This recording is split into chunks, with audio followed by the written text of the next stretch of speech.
So you did it. You poured your heart and soul onto the page, you typed those two beautiful words, the end, and your manuscript is, well, it's done. But what's the next step? Let's walk through that final crucial piece of the puzzle together, formatting your book for Kindle Direct Publishing. First off, seriously, take a moment and just breathe that in. Finishing a manuscript is a massive accomplishment. But, okay, once the confetti settles, you're looking at this gap, the space between your finished document and an actual book in the hands of readers. And that bridge, my friend, is formatting. Now, I know what you might be thinking. Formatting sounds kind of tedious, right? Technical, maybe even a little intimidating. But let's reframe that. Think of it as dressing your story for its big debut.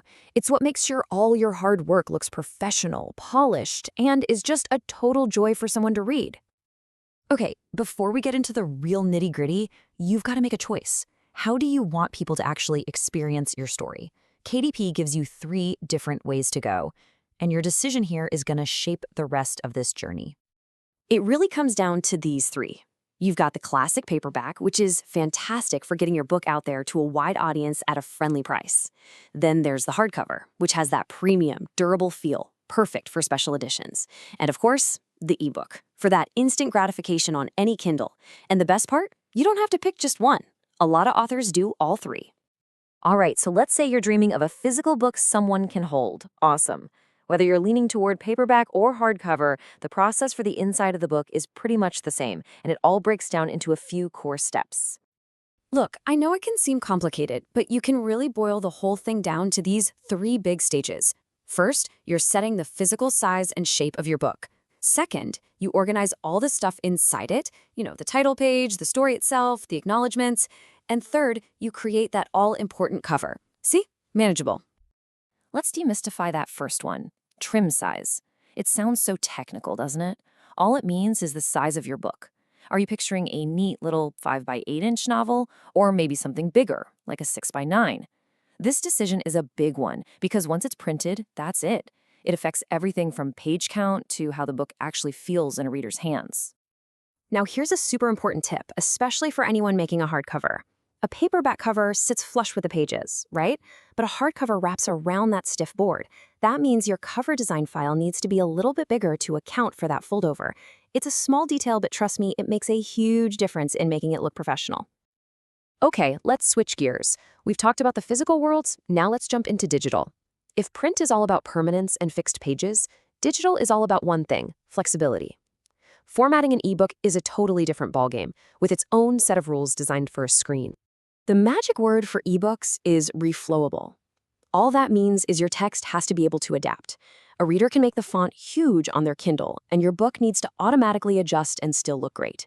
You're not designing one single perfect page, you're designing for thousands of possible pages. So, as you're getting your ebook file ready, here's a little mental checklist. Is your file in a format KDP likes, like a clean Word doc? Does your cover image fit the digital specs?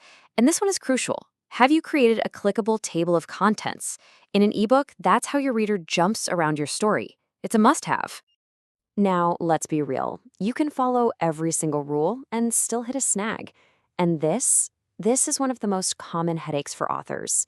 You upload a gorgeous new cover. You're so excited, but the old one is still showing up on the Amazon page.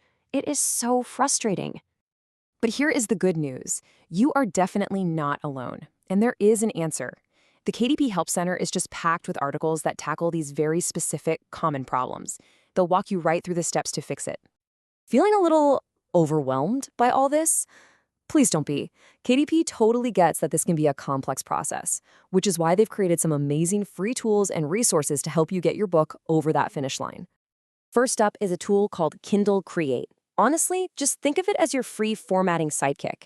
It's a program you can download that takes your simple manuscript and helps you turn it into a professional-looking file for both ebook and print. It helps with everything from chapter titles to making those cool drop caps. Okay, once your file is made, this next step is non-negotiable. You have to use the Kindle Previewer. This tool is your final quality check. It's like a crystal ball that shows you exactly how your book is going to look on all the different Kindles and tablets out there. You get to catch any weird mistakes before you hit publish. And hey, what if you're listening to all this and thinking, you know what, I'd rather just be writing my next book? That is totally fair. KDP gets it. They even have a page where you can find professional, vetted formatters to do all of this for you.